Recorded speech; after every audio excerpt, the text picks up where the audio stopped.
जानिए हर सच की कहानी दिनेश ठक्कर की जुबान आपके अपने नेशनल न्यूज इंडिया पर। एक बड़ी खबर आ रही है। 2500 प्लस साधकों के साइन की हुई एक याचिका फिर से राष्ट्रपति जी को भेजी जा रही है। फिर से राष्ट्रपति को ये याचिका भेजी है। राजस्थान सरकार ने अभी तक श्वेत पत्र के बारे में कोई उचित कार्यवाही नहीं की है। ये राजस्थान सरकार के द्वारा जो बार बार हमारी याचिकाएं खारिज करना और फिर बोलते हैं कि दोबारा आप फिर से कीजिए, इसके मतलब क्या है? मैं ये सरकार से जानना चाहता हूँ, क्या राष्ट्रपति की भी अवहेलना इस देश के अंदर हो रही है? सचिवालय का आदेश राष्ट्रपति का आदेश ही माना जाता है, तो उन लोगों को ये बात माननी चाहिए और राष्ट्रपति की बात मानकर उन लोगों को श्वेत पत्र घोषित करना चाहिए। जब स्वयं राष्ट्रपति महोदय जी ने कहा है कि उसकी कार्रवाई हो करके इनको आप अवगत करावें, उसके बावजूद भी उस याचिका को ये लोग खारिज कर देते हैं और नहीं करना चाहते तो कौन सी कानूनी वजह है वो भी तो हमको लिखित में बताना चाहिए ना। श्वेत पत्र अगर जारी कर दिया जाता है तो स्पष्ट हो जाएगा कि बापूजी बिल्कुल निष्कलंक हैं, कोई दोषी नहीं है, क्योंकि एफआईआर में कहीं पर से भी बलात्कार का केस उसने लड़की ने दर्ज नहीं कराया है। और अजय पाल लंबा का भी बयान, डीजीपी जो थे उनका भी बयान पत्रकारों ने जब पूछा था तो उन्होंने भी यही बोला था। पहले दिन से हम ये कह रहे हैं, आप एफआईआर भी देख लें, एफआईआर में बच्ची ने 376 का आरोप नहीं लगाया। हम बार बार ये कह रहे हैं कि मेडिकल रिपोर्ट जो दिल्ली से आई है हमारे पास, मेडिकल रिपोर्ट में भी किसी भी तरह से 376 के आरोप के पक्ष में कोई एविडेंस नहीं है। वेरी फर्स्ट डे से हम ये कह रहे हैं कि 376 का ना कोई मेडिकल एविडेंस है, ना कोई पीड़िता ने आरोप लगाया है। और उसके बावजूद ये कहाँ से बलात्कार आ गया, कहाँ से सजा हो गई, कहाँ से केस हो गया? अगर देखा जाए वास्तव में अगर श्वेत पत्र जारी हो जाता है तो बापू को किसी कागज की आवश्यकता नहीं, किसी की आवश्यकता नहीं है और बापू निष्कलंक निर्दोष अगर श्वेत पत्र जारी हो जाता है तो छूट करके ऐसे ही आ जाएं, किसी की आवश्यकता नहीं पड़ेगी। तो इस खबर को लेकर आप लोगों की क्या राय है कि इन लोगों की जो मांग है 2500 प्लस संत आसाराम जी बापू के भक्तों की साइन की हुई याचिका फिर से राष्ट्रपति जी को भेजी गई है, तो इसको लेकर आप लोगों की क्या राय है? आप लोग भी वीडियो के कमेंट बॉक्स में जाकर आप भी अपनी राय अवश्य बताइए। और जो लोग चैनल पर नए आए हो तो चैनल को जरूर से सब्सक्राइब कीजिए और वीडियो को ज़्यादा से ज़्यादा शेयर कीजिए। 12 अगस्त को संत आसाराम जी बापू को जो मेडिकल ग्राउंड पर जमानत मिली है उसकी अवधि 12 अगस्त को पूरी हो रही है। उसके बीच एक बड़ी खबर आ रही है। 2500 प्लस साधकों के साइन की हुई एक याचिका फिर से राष्ट्रपति जी को भेजी जा रही है।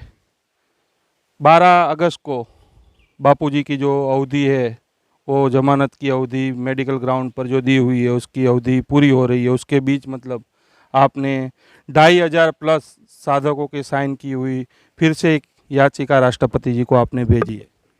हाँ, हमने फिर से राष्ट्रपति को ये याचिका भेजी है। राजस्थान सरकार ने अभी तक श्वेत पत्र के बारे में कोई उचित कार्यवाही नहीं की है, इसलिए राष्ट्रपति जी और राजस्थान सरकार को दोनों को हम ये याचिका भेज रहे हैं कि उनकी वजह क्या है, आप क्यों श्वेत पत्र घोषित करते नहीं हो, उसकी स्पष्ट वजह हमको लिखित में बताइए। इसलिए हम फिर से याचिका भेज रहे हैं। सचिवालय का आदेश राष्ट्रपति का आदेश ही माना जाता है, तो उन लोगों को ये बात माननी चाहिए और राष्ट्रपति की बात मानकर उन लोगों को श्वेत पत्र घोषित करना चाहिए। और नहीं करना चाहते तो कौन सी कानूनी वजह है वो भी तो हमको लिखित में बताना चाहिए ना। तो 3 मार्च 2025 को मतलब राष्ट्रपति जी के द्वारा एक पत्र जारी होता है। एक पत्र इनके यहाँ आता है और एक पत्र राजस्थान सरकार को दिया जाता है कि भाई जो इन लोगों की जो उचित मांग है वो मांग पर कार्यवाही की जाए। तो उसी को लेकर अभी तक कोई कार्यवाही नहीं हुई है और फिर से मतलब 2500 प्लस साधकों ने फिर से याचिका भेज दी। मतलब ये राजस्थान सरकार के द्वारा जो बार बार हमारी याचिकाएं खारिज करना और फिर बोलते हैं कि दोबारा आप फिर से कीजिए, इसके मतलब क्या है? मैं ये सरकार से जानना चाहता हूँ, क्या राष्ट्रपति की भी अवहेलना इस देश के अंदर हो रही है? जब स्वयं राष्ट्रपति महोदय जी ने कहा है कि उसकी कार्रवाई हो करके इनको आप अवगत करावें, उसके बावजूद भी उस याचिका को ये लोग खारिज कर देते हैं। अब खारिज करने के बाद फिर कहते हैं दूसरी याचिका लगाओ। ये इसके आखिर ये सरकार चाहती है तो क्या चाहती है? जबकि मेरा स्पष्ट कहे कि बापूजी को अगर श्वेत पत्र अगर जारी कर दिया जाता है तो स्पष्ट हो जाएगा कि बापूजी बिल्कुल निष्कलंक हैं, कोई दोषी नहीं है, क्योंकि एफआईआर में कहीं पर से भी बलात्कार का केस उसने लड़की ने दर्ज नहीं कराया है। और इन्होंने क्या काम किया, उसको मेडिकल में भी कुछ नहीं, कोई कुछ आ रहा है। जब मेडिकल में भी कुछ नहीं रहा है, केस में भी कुछ नहीं है, और अजय लंबा भी का भी बयान सब पत्रकारों के सामने उन्होंने दिया है कि इस केस में ऐसा कुछ भी नहीं है।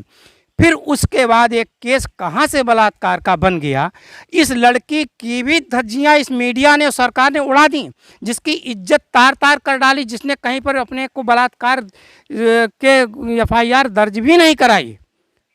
जिस लड़की ने एफआईआर भी दर्ज नहीं कराई, शायद 66 साल का दिखाया था, और इस मेडिकल ने और सरकार ने दोनों ने और न्यायपालिका ने भी उस लड़के की इज्जत को तार तार करके फेंक दिया और एक निर्दोष संत को सजा सुना करके आपने उनको अपमानित किया है। तो अब क्या देश की यही न्यायपालिका, यही धर्मनिरपेक्षता, यही सनातन संस्कृति को किस प्रकार से सरकारें नष्ट कर रही हैं, इसका तो प्रत्यक्ष प्रमाण यही मिल रहा है।